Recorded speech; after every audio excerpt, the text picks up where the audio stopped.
Hello, and welcome to Grand Final History. In this episode, we go back to 1941, the 45th season of the VFL, and the third season touched by the horrors of the Second World War. 1941 was a year where many were anxiously reading the newspapers and listening to the radio for news while waiting for letters from loved ones already in service. The grim reality of war was touching all. Factories switched to wartime production of munitions, materials, aircraft and ships. Casualty lists were published in the papers, which were read with a mixture of dread and hope. On the political front, Robert Menzies resigned as Prime Minister in August, with the role taken over by Country Party leader Arthur McFadden. However, by October, with the support of independents in Parliament, John Curtin, the Labour leader and former Brunswick VFA player, became the country's third Prime Minister for the year, leading a minority government until the next election. He would remain as Prime Minister until his death in 1945, shortly before the end of the war. Australians were in action across many spheres during 1941, fighting in the deserts of North Africa, Greece and in Syria, while RAF crews based in the UK were flying bombing raids over occupied Europe, while others were manning fighter squadrons. And the Royal Australian Navy was in the Mediterranean, the Red Sea, the Persian Gulf, and the Indian Ocean. Still, others were serving in Malaya, Singapore, and other parts of the Pacific as tensions with Japan built. November brought a devastating blow, with the loss of the HMAS Sydney with their entire crew of 645 after a 30-minute battle with the German cruiser Cormoran just off the coast of Western Australia. While the Cormoran was also sunk, most of her crew survived, able to evacuate to lifeboats, which were picked up by Australian ships searching for the missing Sydney. The war was not just something happening far away anymore. Ironically, November also saw the opening of the Australian War Memorial in Canberra, a memorial to the First World War in the midst of the Second. 1941 also saw the deaths of a number of current and former VFL players in service. Perhaps the most well-known, Ron Barassi Sr., 19th man in Melbourne's 1940 premiership team, who was killed when his truck drove over a mine in Tobruk. We'll talk more about his sacrifice and its impact shortly. In March, the United States Congress passed the Lend-Lease Act, providing vital supplies for Britain and its allies. By the end of the war, over $50 billion of aid was provided to the allies, equivalent to about $672 billion in today's money. Britain finally finished repaying their loans in 2006. June 1941 saw the largest military operation in history, the German invasion of the Soviet Union, breaching the Non-Aggression Pact and completely surprising the Soviets, despite multiple warnings to Stalin, including one directly from Winston Churchill. July saw still neutral American forces land in Iceland, replacing British troops who had occupied the strategically placed North Atlantic island in 1940, grabbing it before the Germans could. Now it was up to the neutral Americans to keep the Nazis out, even though they were not at war yet. July also saw Roosevelt ban the sale of petrol and oil to Japan in protest at their ongoing occupation of China and the recent moves into what had been French colonies known as French Indochina, the countries we know as Vietnam, Laos and Cambodia. So, at the start of December, the Japanese responded by attacking Pearl Harbor and unleashing their rapid advance into the Pacific, then making their formal declaration of war. Germany and Italy also declared war on America, and so war completely encircled the globe. On a lighter note, 1941 was also the year that Orson Welles' Citizen Kane was released, rated by many as one of the best films ever made. A gentler movie, providing some escape from the harsh realities of the time, was How Green Was My Valley. Directed by John Ford, it won 5 Academy Awards and will still show up on TV if you want to see an old classic. So that's what was happening in Australia and around the world in 1941. Let's get on to the footy now. One constant question was whether football should be played at all, given the ongoing challenges of the war. VFL President Dr. McClellan made the case for playing early in 1941, saying, quote, "It would provide healthy relaxation for the public, which was so helpful in keeping up morale in distressing times." End quote. An opposing view was provided by the chair of the Victorian Cricket Association, Ernst Hughes, who in a meeting in July referred to comments by then Federal Treasurer Arthur Fadden, saying that Australians did not realise the seriousness of the war, and Hughes called for the end of professional sport. Hughes then went on to say that football had seen bartering and buying of players in professional sport, and he referred to great hefty fellows who could be doing something else, and also that persons who had not been content with good wages and good billets, but had actually gone on strike for 10 shillings in payment for time spent in practising. Hughes' remarks were strongly resented by both the VFL and the VFA, who pointed to the funds raised from football games, the support of the Defence Department for the continuation of football for healthy recreation, and the significant number of players that had either enlisted, attempted to enlist, or who were in reserved occupations. For example, at South Melbourne, out of 35 players, 27 had enlisted or were in essential services. At North Melbourne, 10 players had enlisted, 3 had been rejected, 8 were now in camp, and 16 were engaged in war or essential services. The references to professionalism by Hughes may have been triggered by the League's decision to once again allow match payments of £3 per week, after halving payments during the 1940 season. There had been a number of complaints from players when it was realised that the cut in player payments was not going to patriotic funds, rather the savings were being used to pay off debts. Several clubs were struggling as attendances fell. However, Collingwood agreed to maintain the £1 per week wage they had voluntarily adopted before the League mandated cut, with any profits to be divided between the players at the end of the season to make up the total £3 weekly equivalent. Collingwood supporters had actually been through a lot in 1940 with the defection of Ron Todd to Williamstown, the forced retirement of the Collier brothers, and missing finals for the first time in many years.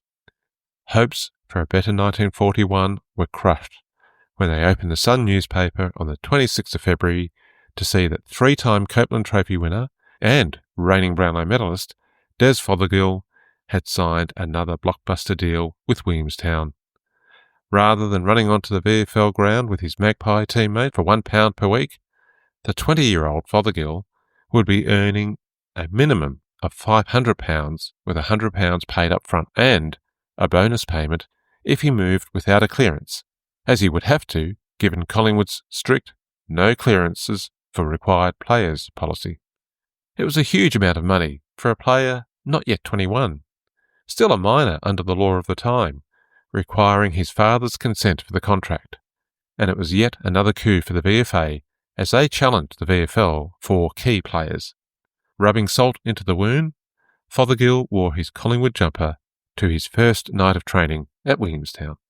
The battle with the VFA continued on multiple fronts during the year. While the Melbourne Cricket Club had locked in an exclusive deal with the VFL during the season, but allowed the VFA to play the grand final on the hallowed MCG turf, VFA President J.J. Liston managed a political coup of his own. J.J. Liston might not have had the old boys network that some of the MCC members and VFL leadership had, but he had his own political connections.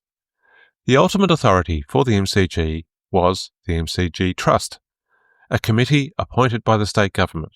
There were 2 vacant seats. Some thought it time for a representative from the main football body, the VFL, and the main cricket body, the Victorian Cricket Association. But, instead, State Labor leader John Cain Sr. did a deal. At the time, Victoria was governed by the Country Party with the support of the Labor Party, an arrangement that might seem odd today, but a partnership that worked then. Premier Dunstan appointed both John Cain Sr. and the VFA President J.J. Liston to the MCG Trust in May. It would not mean any short-term changes, but it showed the VFL still could be outflanked in unexpected ways. Decades later, it would be John Cain's son, also called John, who, as Labor Premier, was instrumental in blocking the VFL from moving the grand final to VFL Park. Much resented by the VFL at the time, ultimately a win for the League, the Melbourne Cricket Club, supporters, and all of Melbourne. But that's a story for another time. The VFA was also taking the ABC to task, asking why the national radio station only broadcast VFL games in Melbourne on Saturday afternoons. Senator Macleay, the Postmaster General, who was the minister in charge of the ABC, said simply there were many sporting activities on a Saturday and it would be impossible to broadcast them all, and only the leading match of the day was chosen, and that was undoubtedly a league match. Not a response that would have pleased the VFA. The start of March saw the announcement that Geelong would be leaving their home ground, Corio Oval, after 70 years, and playing their home games for 1941 on the tree-lined Cardinia Park. If you think Geelong has a home ground advantage at Cardinia Park now, you might be surprised that in 1941 it was thought they would be losing the advantage of Corio Oval, where the heavy grass provided a sluggish bounce, exploited by the home team. The reason for the move was the Australian Army using the Corio Oval as a training camp.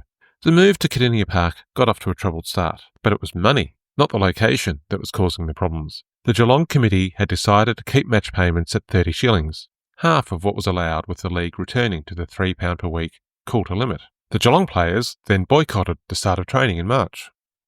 The committee were looking to be cautious with expenses, given the uncertain times and the cost of moving grounds, while the players were determined to be fairly compensated for their efforts. A deal was eventually agreed by the end of March, with most returning to training, but some players were lost to the VFA when the players agreed to £2 per week and a percentage of the profits at the end of the season.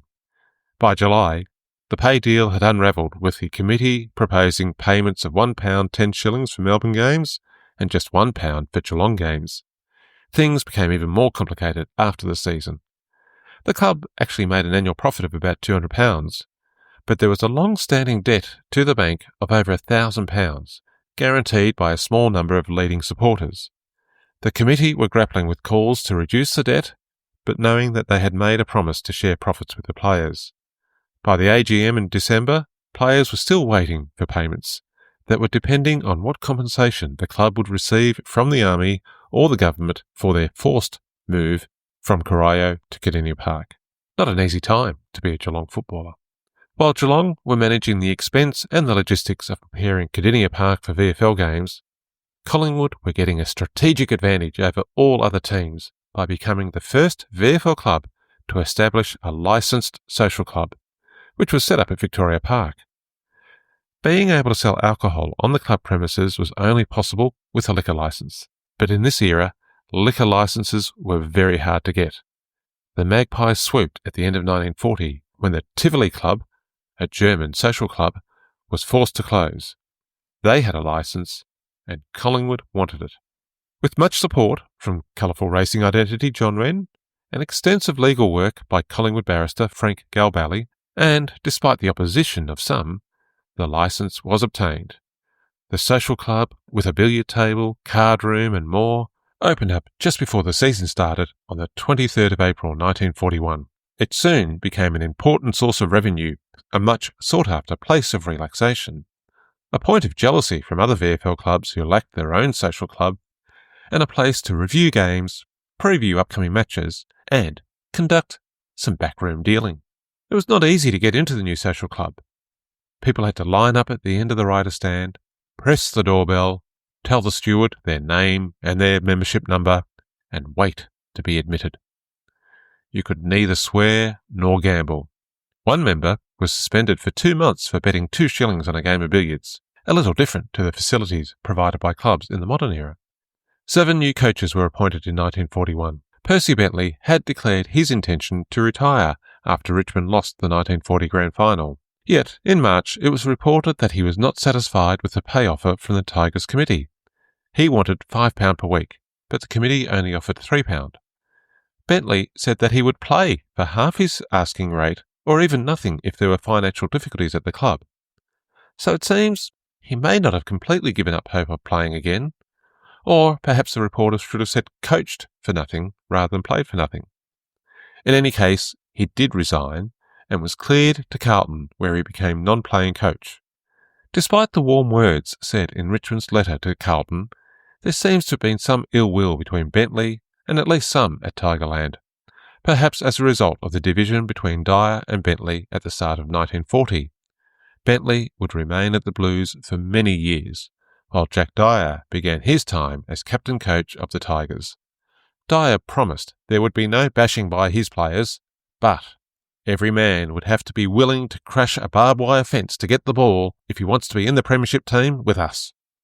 At Geelong, 1940 had seen a bit of a coaching roundabout. The season had started with Reg Hickey as playing coach, but the selectors did not feel he justified his position in the team, and he did not agree to being a non-playing coach and resigned both as player and coach. Reserves coach Les Laver took over, but only for a couple of games. I made the mistake last episode of thinking he did the rest of the season. However, it was then Alan Everett who took over as captain coach from round 8 and got the team into the finals. But in 1941, with the pay dispute at Geelong, Everett was off to VFA club Preston without a clearance. The Cats appointed former star ruckman Len Metherell as honorary coach, saving some money, hoping that he could impart some of the success that he had experienced as a member of the 1931 Geelong premiership team. North Melbourne needed a new coach after the 1940 appointment, Len Thomas, had enlisted, so caretaker coach Jim Adamson was replaced by Bob McCaskill. Bob had played for Richmond in 1924, before returning to the country, eventually joining Sandhurst in the Bendigo Football League as captain coach and achieving phenomenal success, with premierships in 1927, then 6 in a row between 1929 to 1934, followed by back-to-back premierships in 1939 and 40. He had enlisted in the Army in 1940 and became an Army Amenities Officer based in Melbourne. One of his responsibilities was to conduct the Army Band that played outside the recruiting depot at Melbourne Town Hall. North were delighted to have someone with his track record, especially as he took the job in an honorary position, again saving some money for the club. Some people are gifted leaders, and Bob clearly had leadership skills. As well as coaching North, he would later coach Hawthorn, and as a cornet player, he took the Bendigo Citizens Band to an Australian championship. He clearly knew how to get people to work together as a team. At South Melbourne, Joe Kelly replaced Jack Baggett, who resigned after one season for business reasons. Kelly, a former Carlton player, had achieved some success at Footscray in 3.5 seasons, getting them to their first finals appearance in 1938, and now had the job of trying to revive South Melbourne. St Kilda were looking to former Collingwood player Jack Knight to lead them in 1941, and Norm Ware would be the captain coach at Footscray, having made his debut with the Bulldogs in 1932 and captained the side in 1940. This season, the respected ruckman had full responsibility as captain and coach. The season kicked off on the 26th of April, a day after an especially solemn Anzac Day, given the sacrifices that were once more being made. Hector Lacey's preview of the season captured the conflicting spirits that many supporters and players must have felt. As he said, in the wider scope, the 1941 premiership did not matter two hoots, but it did give people hope, joy, and something to look forward to. A moment to forget the many troubles of the world. And Australians serving overseas were keen to track the progress of the season, but they often found time to have a scratch match of their own. And if there was no footy, what would those serving overseas say? Blimey, Baldy, no footy? Things must be crook back home. So the season would start with no illusions about where the serious challenges were, but also an opportunity to enjoy the games while they could. On the Friday morning before the opening round, Southern Command announced that all members of league or association teams who had been selected would be granted leave from camp. One player missing from the opening round was Geelong's new captain, veteran backman Tom Arkley. On the Friday, he'd been cutting wood with an axe and struck his foot. The injury kept him out till round 5, not the start of the season he or the club had planned on. Crowds were down for the opening round, with only 87,000 spectators at the 6 games. It was the first time in 10 years that the crowd had gone below 100,000. Usually it was well over. Conditions were cold, but clearly the war, with many in camps and others working longer hours, was having an effect on attendances. The match of the day was the clash of 1940 finalist Essendon and the best team out of the 4, Carlton, at Princess Park. It was the first of many games that Percy Bentley would be coaching at the Blues, and they started well, getting out to a lead of 6 goals in the first quarter. But the Dons' play improved, and in the second half, they almost pinched the game. The result, a 3-point win to Carlton. Collingwood, without Des Fothergill, did give Jock McHale's son, John, his first senior game, as they hosted the Tigers at Victoria Park. The Magpies were still lacking a key forward, and Richmond gave Jack Dyer his first win as coach by 18 points. Melbourne unfurled their premiership flag, but just like 1940, they lost the opening game, this time to an energetic Fitzroy, who finished 4 goals up after trailing by 1 goal at the last change. Geelong had had an unsettled pre-season and lost their captain the day before the first game, while North were looking to impress their new coach.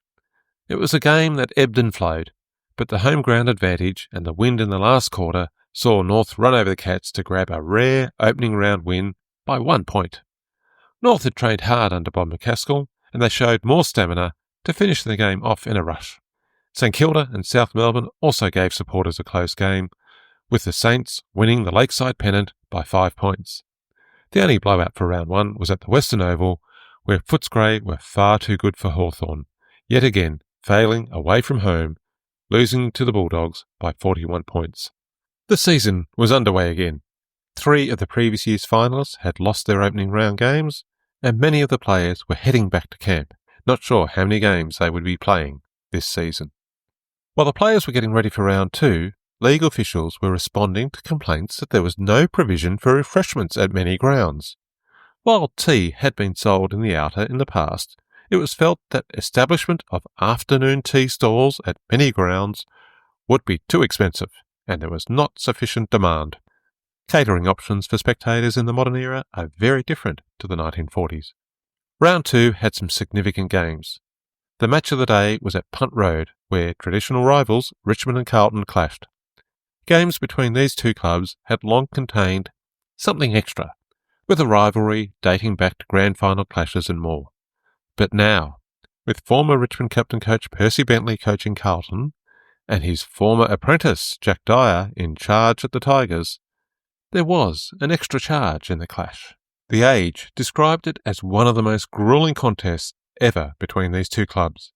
11 Carlton players were injured, with other reports of 7 Tigers coming off the worse for wear. Other reports had the count at 15 players injured. It seems it was a very tough game. The Tigers finished stronger to record a 10-point win and some bragging rights for Jack Dyer.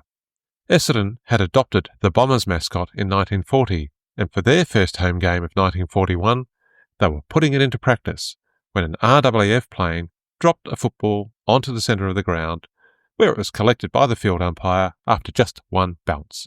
It was a promotion for a patriotic fundraising cause, but I think it's an idea that could be looked at by the AFL for delivering balls to grand finals. What could possibly go wrong? Geelong played their first game at Kardinia Park in front of a large crowd, where the Mayor of Geelong performed the first bounce. The Cats beat St Kilda by 2 points to claim a historic first win at their new home ground. But it could have been an unhappy result if St Kilda's Colin Williamson's shot after the bell had gone through for a goal. Sadly for the Saints, he did not score, and Geelong celebrated. Geelong were also at their new home in round 3, taking on Melbourne, who won their second game for the season.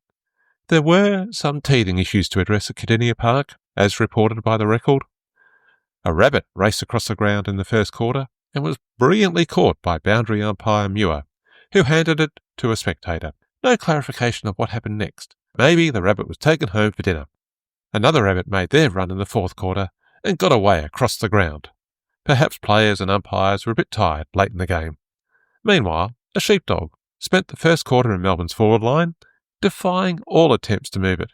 Yet the dog changed ends and spent the second quarter at the other end of the ground, remaining in the Demons' front half, staying still, even as the play thundered past and around him. Eventually, 2 police constables were able to retrieve the canine spectator at half-time. It was a new ground, and things would get better. Collingwood supporters would have been feeling a bit conflicted in their round 3 clash against Fitzroy.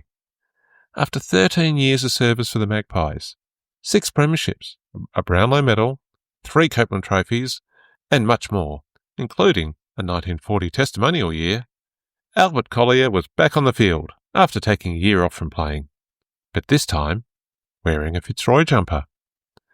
It was his 3rd game for the Maroons, and he kicked 3 goals against his old club.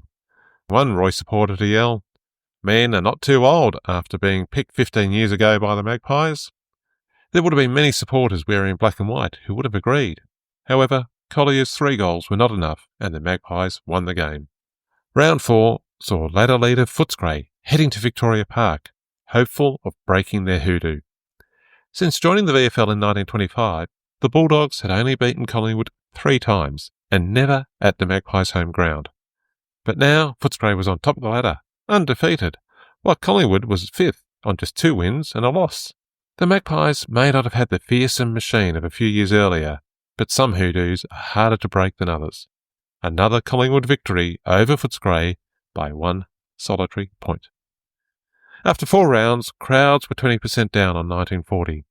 One secretary told players, "We are £900 down on membership sales, and if gate receipts drop much lower, I can't see you getting £3 a match all through the season." Brutal, but honest words. It was going to be a tough year for many clubs to cover their costs. There was a break after round 4 for the VFL's second Patriotic Cup, a lightning premiership held at the MCG where all teams competed on the same day, following on from the 1940 Patriotic Cup, won by St Kilda. The bottom 4 teams were given preferential handicapping. Winners of those 2 games went straight to the semi-finals, while the top 8 teams, as of round 4, had to win 2 games to make it to the semi-finals. Games were played in 2 10-minute halves, starting at 11:30am. Collingwood won the Patriotic Cup in front of 20,000 people, defeating Melbourne by 1 point. Their second 1-point win in 2 weeks. £1,380 was raised for war efforts, with the cold and rain keeping some at home. Sadly, the heavy rain showers arrived too late for the VFL's rain insurance to pay out. The league was disappointed with the turnout, 1/3 less than the previous year, perhaps the absence of players, featuring in an interstate game against New South Wales and Sydney, or some clubs were resting players, focusing on the premiership season rather than fundraising for the war. Or maybe it was the war weariness as well. While Collingwood may have defeated Melbourne for the Patriotic Cup on the MCG, when they met a week later at Victoria Park for round 5, the Demons put on a show, kicking 19 goals 7, 121 by half-time. Melbourne slowed down in the second half, but it was not often that Collingwood finished a game kicking 19 goals 13 and yet losing by 40 points. Melbourne's score of 26-11 was their highest ever against Collingwood, and it was their 6th defeat of the Magpies in a row. After a lacklustre start to the season, the reigning premiers had just reminded everyone how good they could be when they were on. Former Fitzroy Premiership captain Gerald Brosnan, writing in The Sun, said, "Melbourne's brand of football has, in my opinion, never been excelled. The hand passing to a man on the run was a revelation, while the anticipation, judgment, ground and air work could not be faulted." Yeah, Melbourne could be inconsistent too, losing the following week in round 6 against Footscray. Round 6 was also the debut game for one of Collingwood's and the league's most famous players. Lou Richards played his first game against Carlton. Lou later remarked that at the start of the game, his opponent said, "Congratulations on your first game, Lou. I hope you have a good game and good luck." When the ball was bounced to start the game, the same opponent gave young Lou an almighty backhander, just to let him know where he was. Lou would play for another 15 years before spending decades in the media. After round 6, the season was 1/3 complete, and the top 4 teams, Essendon, Footscray, Richmond and Carlton, were all on 5 wins, separated by percentage. Then Melbourne, outside the 4, with 4 wins, and Collingwood, 6, with 3 wins. Unlike the 1940 season that was so even, the bottom 6 teams would not move up the ladder this year. Hawthorn was on the bottom with just 1 win, and St Kilda and Geelong were just above them with only 1 win as well. Meanwhile, in England, the RAAF's first Spitfire squadron was about to go into action, with Melbourne's Bluey Truscott as one of the pilots. The league received a special delivery in June, a football that had been used by an army engineering unit, firstly at the Puckapunyal training camp, and then in Libya and Tobruk. It was signed by the men, and it had the names of the towns they had passed through on their campaign. In Tobruk, they had been having a kick, but had to retire to bomb shelters when Italian artillery began. Explosive shells replacing the football in the air above Tobruk.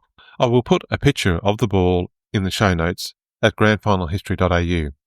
It'd be wonderful if someone in the AFL could confirm if it and the accompanying letter still exists, and maybe put them on display. While many players had enlisted and others were working in reserved occupations, some footballers were maintaining the traditions of the misbehaving player. Stan Spinks had been one of Hawthorn's better players, coming second by just one vote in the 1938 Brownlow and twice winning Hawthorn's best and fairest.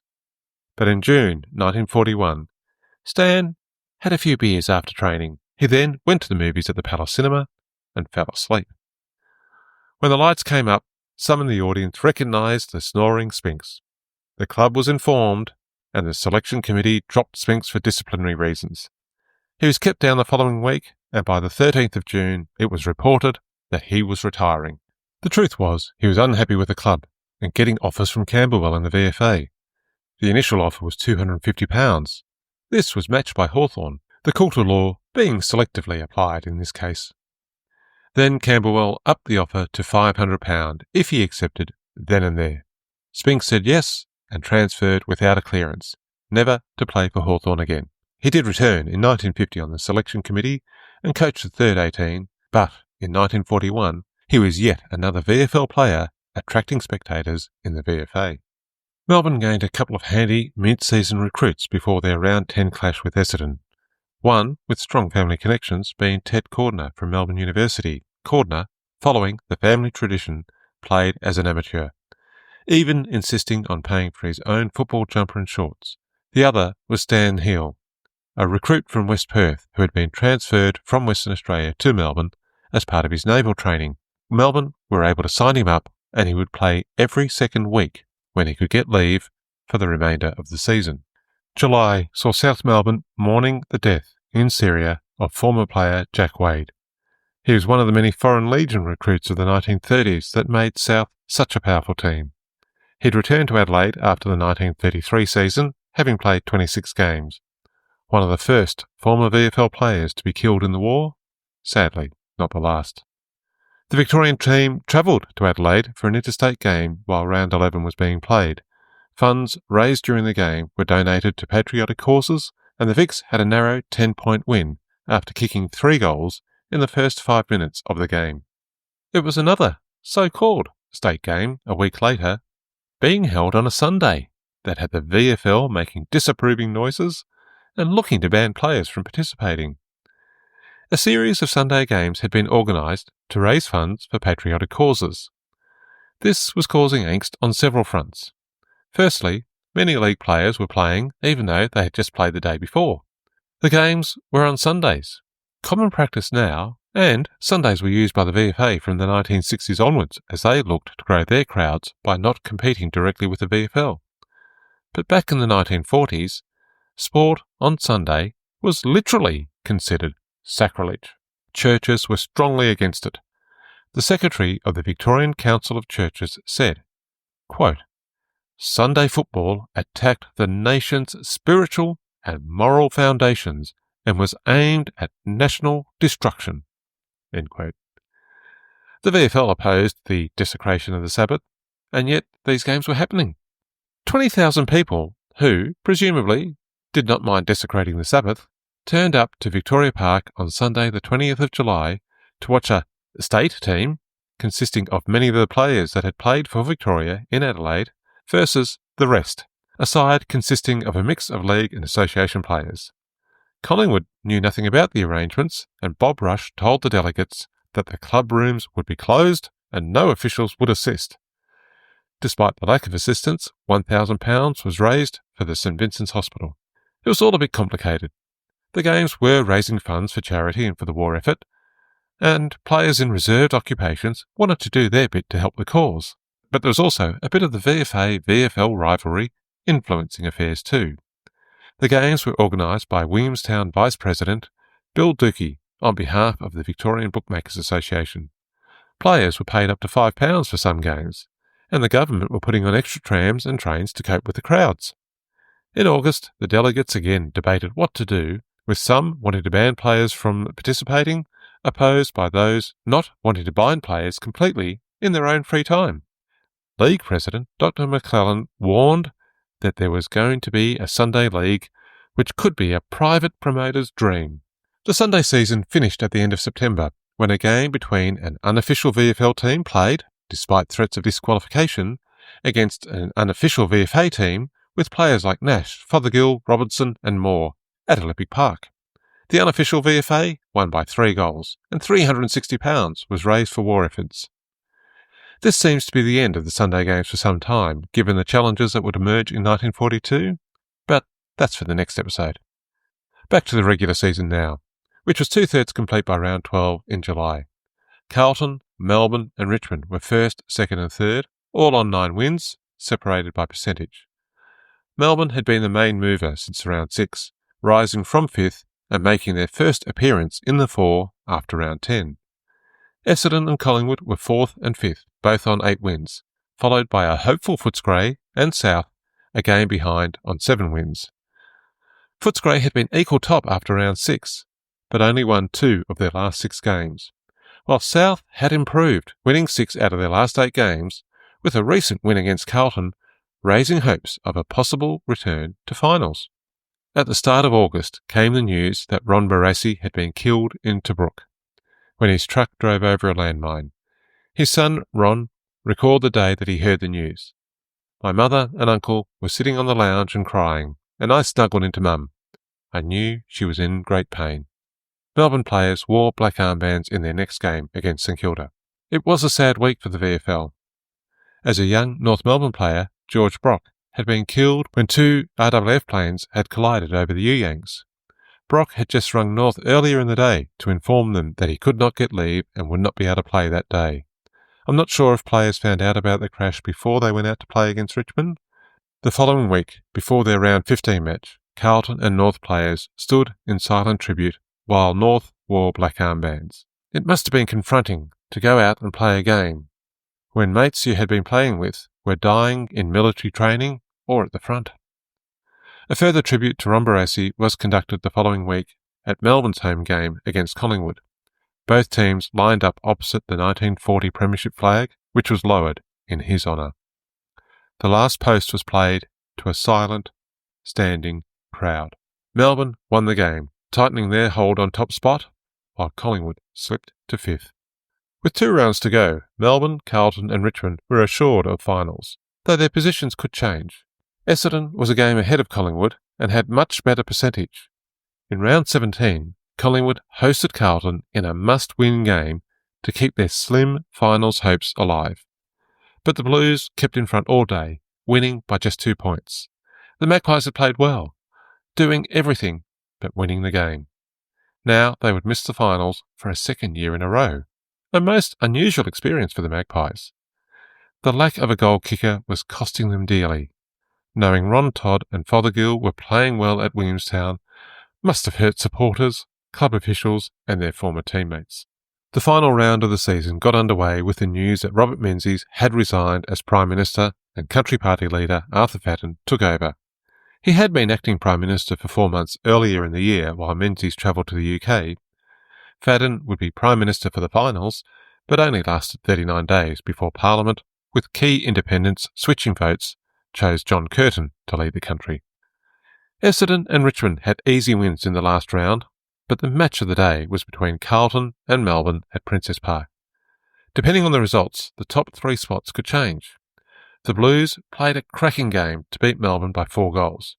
There were Carlton, Richmond and Melbourne supporters all doing calculations with pencil and paper as the scores went up. The Melbourne loss and the Richmond win meant that all 3 teams were on 56 premiership points. Melbourne's rooms moved from gloom to cheers when a member of the committee, who was an accountant, worked out the percentages and announced that the Demons still had the second chance. In Carlton's rooms, Percy Bentley said, "We're now in the box seat, and we don't mean to be dragged from it." Carlton had moved to the top of the ladder after finishing 5th for the previous 2 seasons. If Richmond had just been 8 points further in front of Geelong, or if they had kept the Cats to 7 points less, then they would have taken second spot. But a slow first half in that game cost the Tigers a double chance, and they finished 3rd. The first semi-final will see Richmond taking on Essendon, while Carlton and Melbourne would meet a week later for a replay of the last game of the season in the second semi-final. Collingwood won the 1941 Almostus Award for just missing the finals, They'd been more competitive than 1940, won the patriotic premiership earlier in the season, but the lack of a key forward, the loss of players to enlistment and injury was testing the depths at Victoria Park. South had made a rush during the middle of the season, but fallen to 8th behind Footscray and Fitzroy. North was 9th, with a respectable 6 wins under their new coach Bob McCaskill. Maybe this time things were changing. Before we leave North, I'd like to include a tribute paid by Hector Lacey of the Sporting Globe, which shows some of the challenges that North and other clubs were facing. North's list included 10 players who worked in munitions factories on 12-hour shifts, often working Friday nights with just a short sleep break before playing, sometimes no sleep at all. Many players only occasionally being able to get to training. 5 players were in camp. One, George Brock, had been killed while training on the morning of the game. 8 players were already serving overseas. For the last 10 weeks of the season, the largest number at training was 7. The average of regular players was 3 or 4. Yet they still won 6 games. While this was North Melbourne's story, all clubs were facing similar challenges in getting teams onto the field and to training, something we really don't appreciate all these decades later. While some criticise the league for playing during the war, clubs and players were making huge efforts to get teams out on the field each week, with the circumstances constantly changing. Geelong and St Kilda and Hawthorn were 10th, 11th and 12th, all on 3 wins. It was yet another wooden spoon for the boys from Glenferrie, but perhaps just getting through the season was something of a win this year. The finals were conducted under a cloud of uncertainty. Reports from newspapers covered the war in Europe and North Africa, but now there was more focus on the growing crisis in Japan. In September, a conference of Australian and British military officers and politicians analysed the situation and came to the comforting conclusion that Japan was grouping for an attack on Russia, not Malaya or Singapore. Similar reports were published in the New York Times. It's easy to criticise with hindsight, but despite the stationing of some British, Indian and Australian troops on garrison duty in Singapore and Malaya, the Pacific was a low priority compared to the efforts in Europe and North Africa. The Brownlow medal votes were counted on the Wednesday after the regular season finished, with Footscray captain-coach Norm Ware winning by 1 vote from South Melbourne's Herbie Matthews, winner of the 1940 Brownlow, with Fitzroy's Fred Hewson finishing 3rd. Ware, a ruckman, was the 3rd and last captain-coach to win the Brownlow medal. Melbourne's Ivor Warne-Smith and Footscray Alan Hopkins are also members of that exclusive club, and given captain-coaches are long gone, no one else will ever join that special group. The 30-year-old veteran, originally from Sale, began his career in 1932 and was appointed captain in 1940.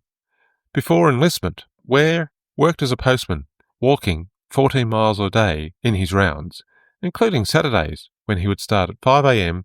and work to 11 a.m, resting a couple of hours before heading off to the game.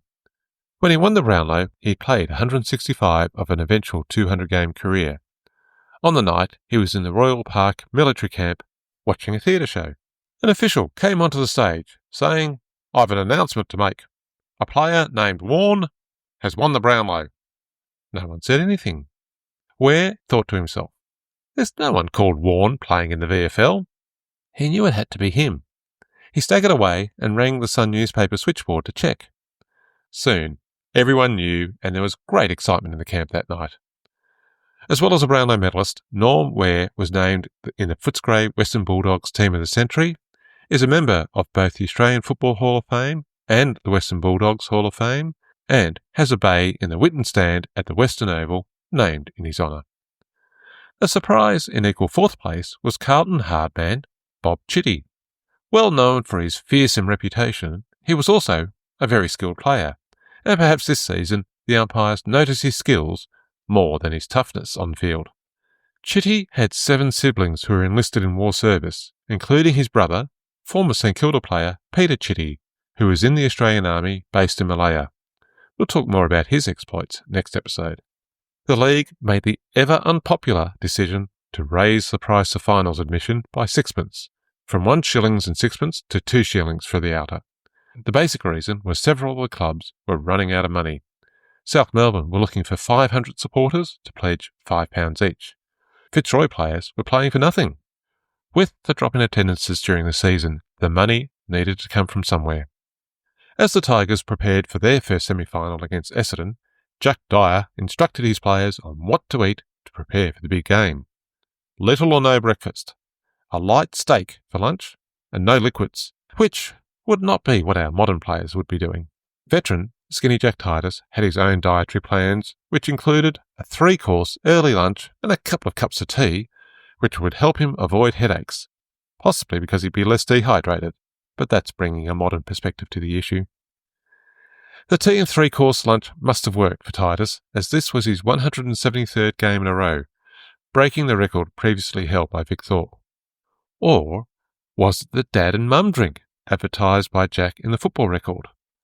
A hot bonnox and rum served in hotels all over Melbourne, which, apparently, kept flu and colds away. The first semi-final attracted a crowd of 58,000, who paid a record amount in entrance fees, much to the delight of league clubs with an eye on distributions after the finals. Most of the crowd were in early to get their seats and to watch the curtain raiser match between the Army and the RAAF, with several league and association players taking part. Brownlow medal winner Norm Ware was captain of the Army team, who won by 7 goals. Although both clubs had beaten the other at home during the season, Richmond were favourites. Yet it was Essendon who were on top decisively at centre-half forward and centre-half back, while moving faster and kicking with greater accuracy, giving them the dominant position throughout the game. It was a one-sided affair, with the Tigers making some impression in the second quarter, but eventually going down by 9 goals. Essendon 21-9, 135 to Richmond, 11 goals 15, 81. A strong season by Richmond had faded away, while the Bombers could now prepare for a preliminary final, full of confidence, having set a record high score for a semi-final. The Herald reported that Jack Dyer had played the season under a severe handicap of a badly rigged back. The injury had reduced him to the level of a, quote, ordinary good ruckman, end quote. That actually sounds awfully a lot like one of Jack's famous Dyerisms when he was a commentator decades later, labelling Peter Bosustow as a good ordinary footballer. The second semi-final saw 59,345 attending. While attendances for the home and away season had dropped off, Melburnians were flocking to the finals, perhaps wanting to get a last chance look at footy in case circumstances changed, or keen to see some good matches before the season ended. Melbourne selected Don Cordner, Ted's brother, to make his debut in the back pocket after he had spent the season with Melbourne University. If you think the Cordner name and Melbourne Football Club sound familiar, then you're right. Edward Cordner Sr. played with Melbourne in 1905 when he was still a student at Melbourne Grammar. He then played with University in their short-lived spell in the VFL before World War I. His sons were Don and Ted. They would be joined by another brother, Dennis, and John in seasons to come. Their nephew, David Cordner, played in the 1980s, and Don's granddaughter would play for Melbourne in the AFLW. A strong family connection for sure, and that's just some of the Cordner's impact at Melbourne. The Herald tipped Melbourne to turn the tables on Carlton. They had a home ground advantage, and the return of stars like Percy Beams and Rowley Fisher augured well. It was felt that Melbourne would learn more from their defeat in the last round and be able to make the changes required. The crowd was 59,435, even larger than the previous Saturday, and from the start, Melbourne were on top. As described in The Sun, the game was won and lost in the first quarter, with faster speed, excelling in the air, dominating the rucks and kicking accurately. Melbourne outpaced and outplayed Carlton in the first 20 minutes of the game, putting the result beyond doubt and robbing the match of any further interest for the large crowd. Perhaps it was a confidence born of experience for the reigning premiers. They were cleaner, faster and more direct, while Carlton fumbled and was slow and uncertain in their moves. The ball went end-to-end in the first quarter, with the Redlegs 7 goals 5, 47 to Carlton 2 goals 2, 14. The remainder of the game was more even, but Carlton never really threatened. The final score was Melbourne 16 goals 13, 109 to Carlton 11 goals 16, 82. The Demons were through to their third successive grand final. Carlton had to play Essendon in the preliminary final. The Blues had beaten Essendon earlier in the season. In fact, Carlton had something of a hoodoo over the Bombers, who had only defeated Carlton once in the last 15 years. However, as some finance ads say, past performance is no guarantee of future results. The Herald and the Sun both had Essendon as favourites. In some ways, the world had been turned upside down in 1941, and on the eve of the preliminary final, things got even weirder when the sun demonstrated its power to disrupt the planet with severe sunstorms bringing communications around the world to a halt. The use of radio was still an emerging technology, and it was no match for the sunstorms that blocked radio broadcasts, disrupted phone calls, and the aurora borealis lit up the sky in the northern hemisphere, defeating blackouts and at one point lighting up an Atlantic convoy, desperately trying to avoid German U-boats. The Sun newspaper, on the morning of the preliminary final, reported, from the few brief radio reports received from outside Australia, some people thought the end of the world was nigh. It was not enough to stop 65,105 people turning up to the MCG to watch the preliminary final, though. They did not see a great game. There was a crosswind blowing which did not help, but Carlton seemed to be in all sorts of bother, so far off from their form that got them into the finals. They missed marks, kicked inaccurately, and did not back up. At the end of the first quarter, Essendon had a narrow 2-6 to 2-4 win, but from then on it was Essendon's game.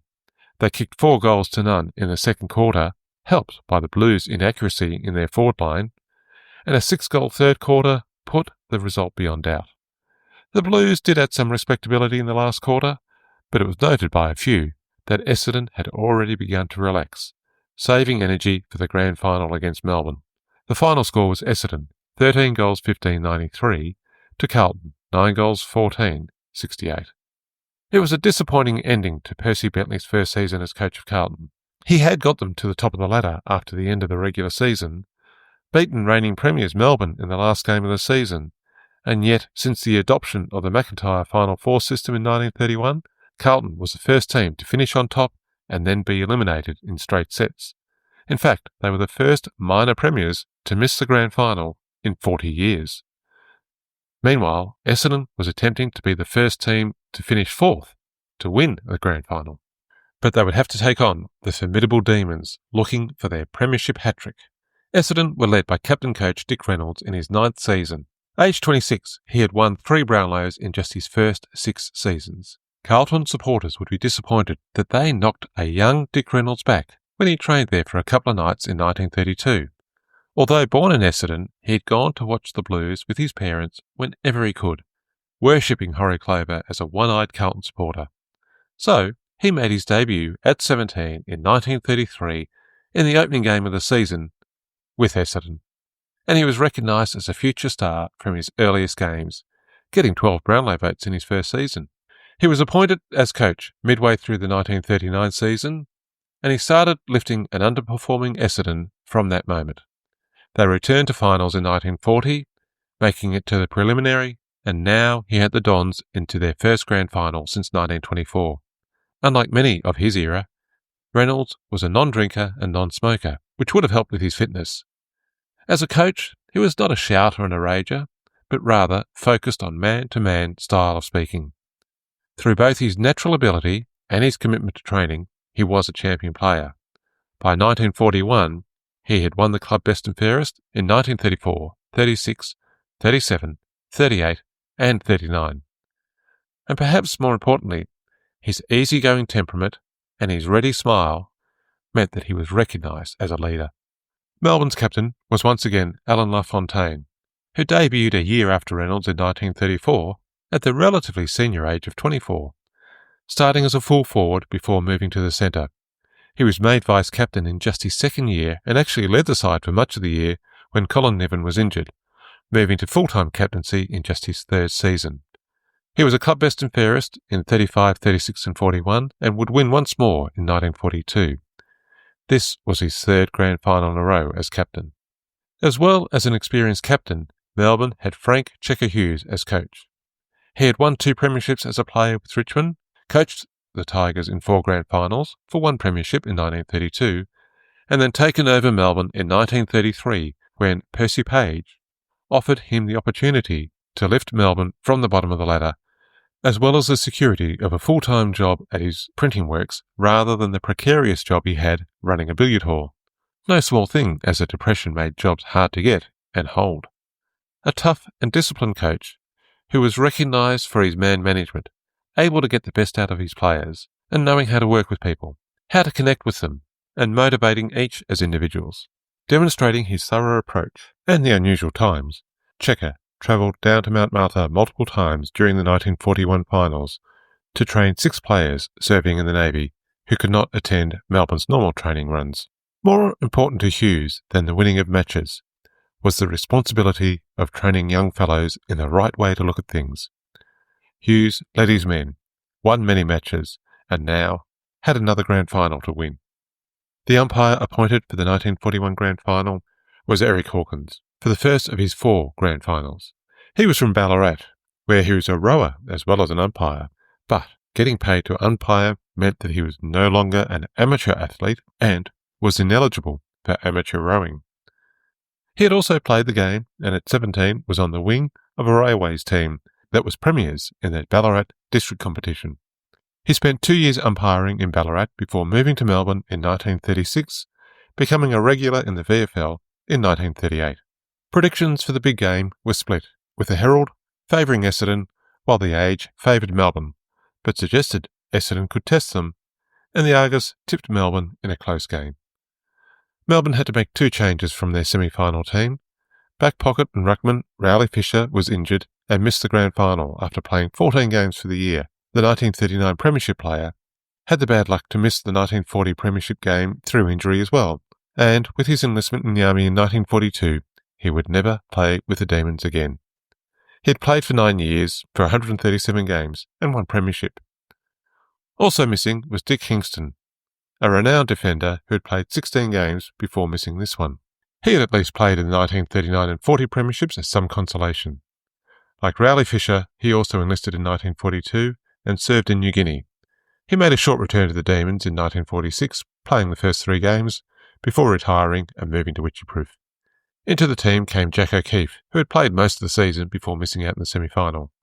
Replacing Hingston was Cole McLean, who had been in and out of the team but was in the right place at the right time for the 1941 grand final. Melbourne's depth was tested in this game and this season. Players already serving included Army recruits Harold Wall and Gordon Jones. Serving in the RAAF, Jack Furness, Jack Marr and Bluey Truscott, with Jack Atkins in the Navy, and obviously Ron Barassi Sr. killed while serving in the Army at Tobruk. In addition, the Demons' injured list included Fred Fanning, Albie Rodder and Bill Baxter. That's a lot of grand final experience to take out of a club's list. Would all of them have made the 1941 grand final team if available? Maybe not, but some would have been first names selected, and the others would have been adding pressure. It was a season that really tested Melbourne's depth. Essendon made 1 change to their team. Tom Reynolds returned from an injured shoulder that had kept him out of the preliminary final, which meant Percy Busby missed out. Percy had played the first half of the season up to round 12, before replacing Tom in the preliminary final, but could not hold his place in a strong Essendon team. He'd be back for more Essendon grand final appearances, not that he knew that at the time. With 79,687 filling the MCG, the league was thrilled to have another record gate, providing some relief for clubs struggling with finances.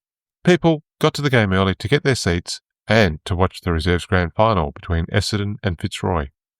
Curtain raiser games are important to those playing, but often just something to fill in the time before the main event. But this was a game few would forget. The Sporting Globe summed it up well when they said the last quarter was played intermittently between a series of brawls, the climax coming when the players of both sides stood up and exchanged blows, jumped into and kicked and floored each other in any conceivable manner. The police, trainers and umpires in the meantime endeavouring to separate the massive brawl. At the end of the game, the umpires reported both clubs for unseemly conduct. Essendon won the game by 3 goals, not sure who won the fights, and both clubs were fined £10. As Melbourne prepared for the game, they had a poignant reminder of their former teammate Ron Barassi.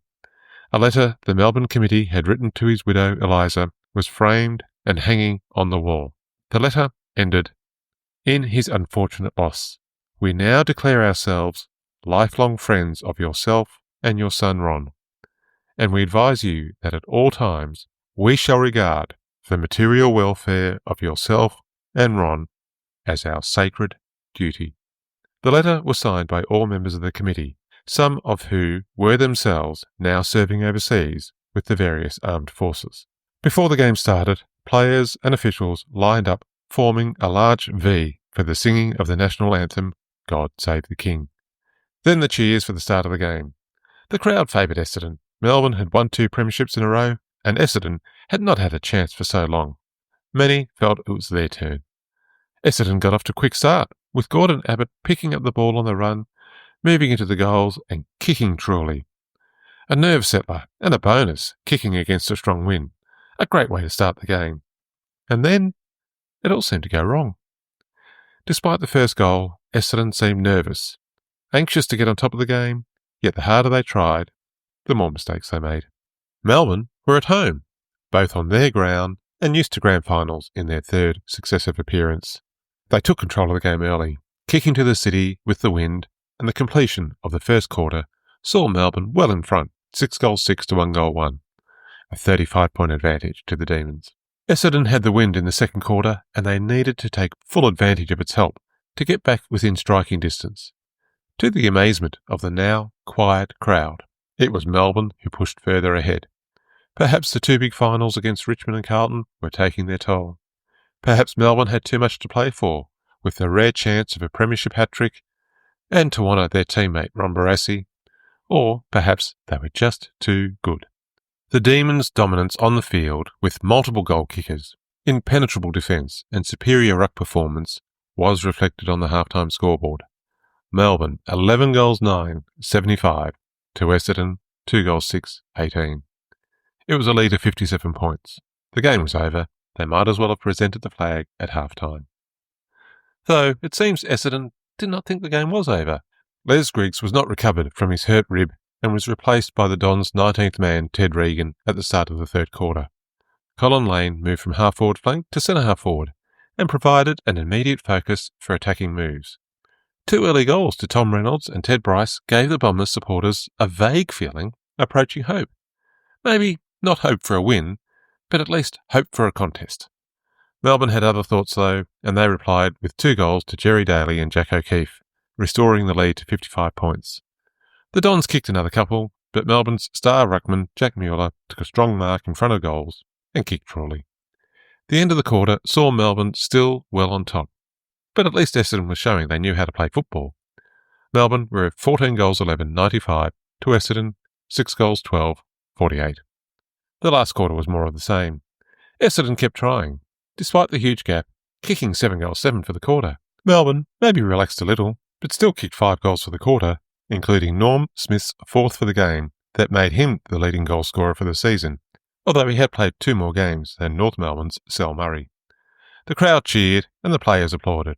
It was about the only thing left to tick off for the game. When the timekeepers mercifully ended the game, Essendon had kicked the highest losing score in a grand final, and yet lost the game by 29 points. Melbourne 19-13, 127 to Essendon 13-20, 98. Melbourne were clearly the best team on the field, but umpire Hawkins did provide one of the more lopsided free kick counts. Melbourne got 20 free kicks, while Essendon received 52. It did not help the Dons. Post-game celebrations were more sedate than previous occasions.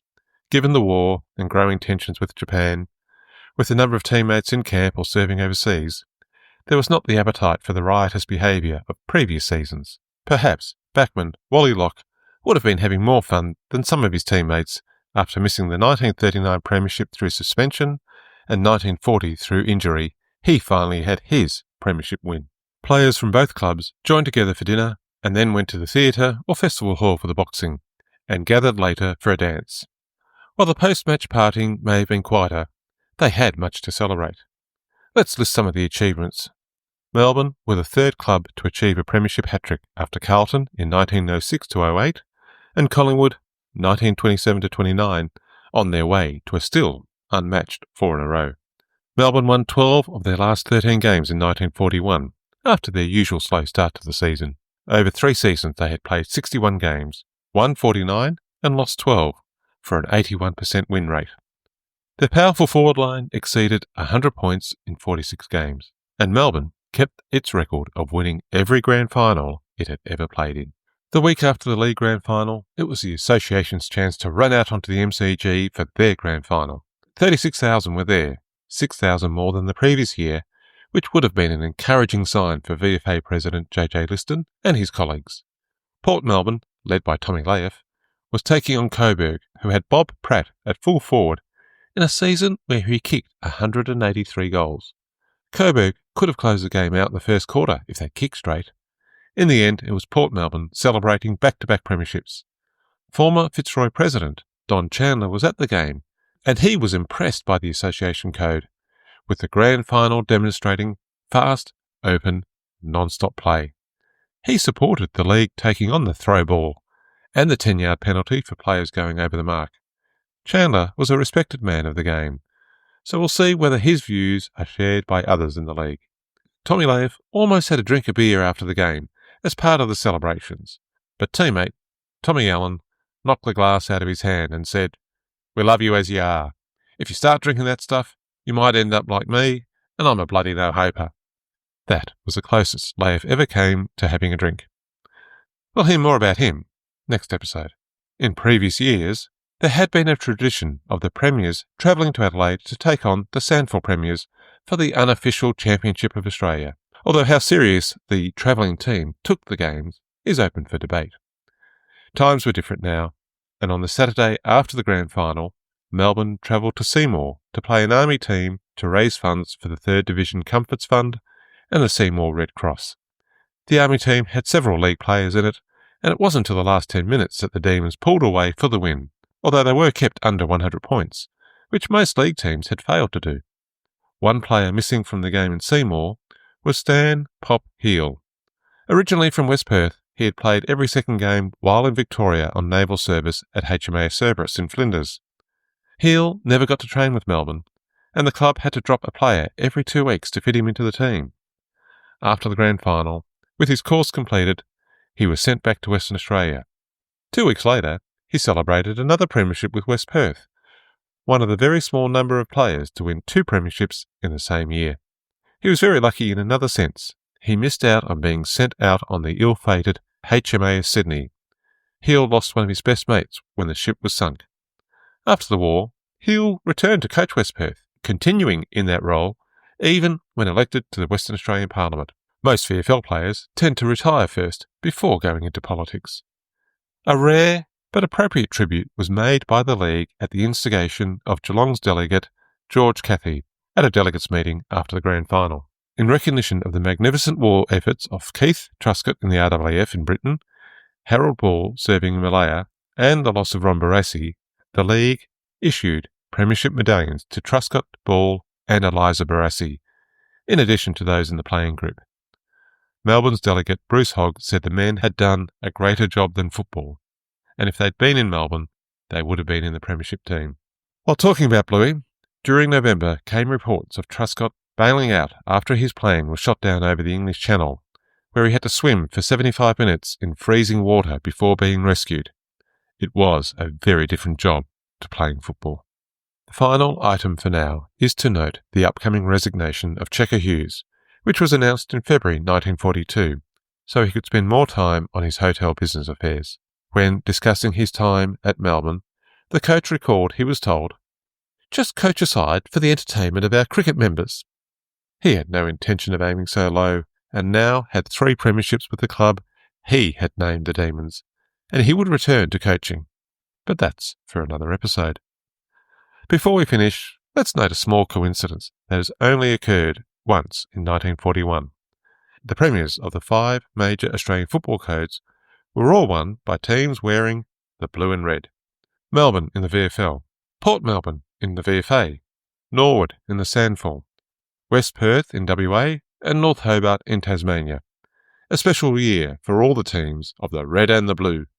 We'll leave 1941 now, a year that ended when the Japanese began their Pacific War with attacks on Pearl Harbor and the invasions of Hong Kong, Malaya, and with the battle for Singapore pending. Everyone knew things were going to be different in 1942. How different? We'll see in the next episode. If you've enjoyed Grand Final history, please leave a review wherever you get your podcast from. The more goals we kick, the easier it is for others to find the podcast. If you have questions or you want to leave feedback, please email me at info@grandfinalhistory.au or check out the grandfinalhistory.au website or Facebook, Twitter or Blue Sky for more Grand Final history.